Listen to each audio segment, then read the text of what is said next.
करवीर निवासिनी श्री अंबाबाई मंदिरातील उत्तरायण काळातील किरणोत्सव सोहळ्याला बुधवारपासून सुरुवात झाली।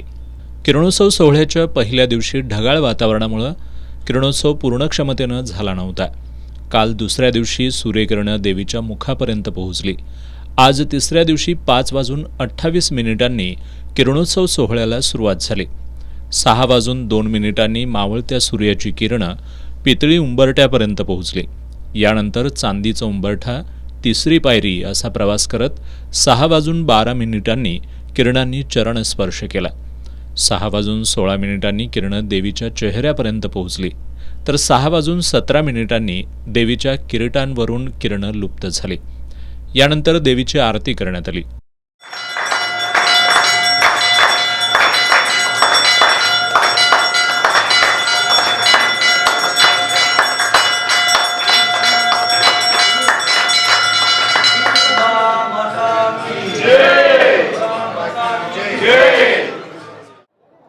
किरणोत्सवाच्या या मुख्य दिवशी आज संपूर्ण किरणोत्सव चांगल्या पद्धतीनं झालेला दिसतोय।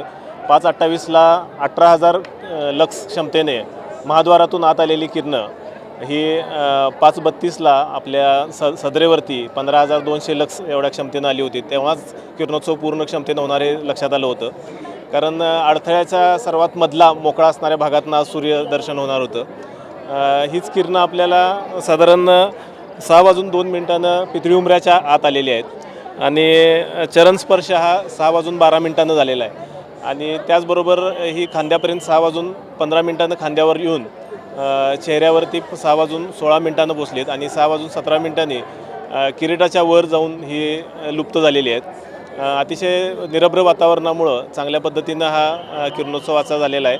शेवटच्या क्षणी काही ढगाचा अडथळा आला, परंतु तोपर्यंत संपूर्ण किरणं ही चेहऱ्याच्या वरपर्यंत आलेली होती आणि आजचा हा किरणोत्सव अतिशय चांगल्या पद्धतीनं झाल्याचं आपल्याला दिसून येतोय। आज किरणोत्सव पूर्ण क्षमतेने झाल्यानं भाविकांमध्ये उत्साहाचं वातावरण होतं।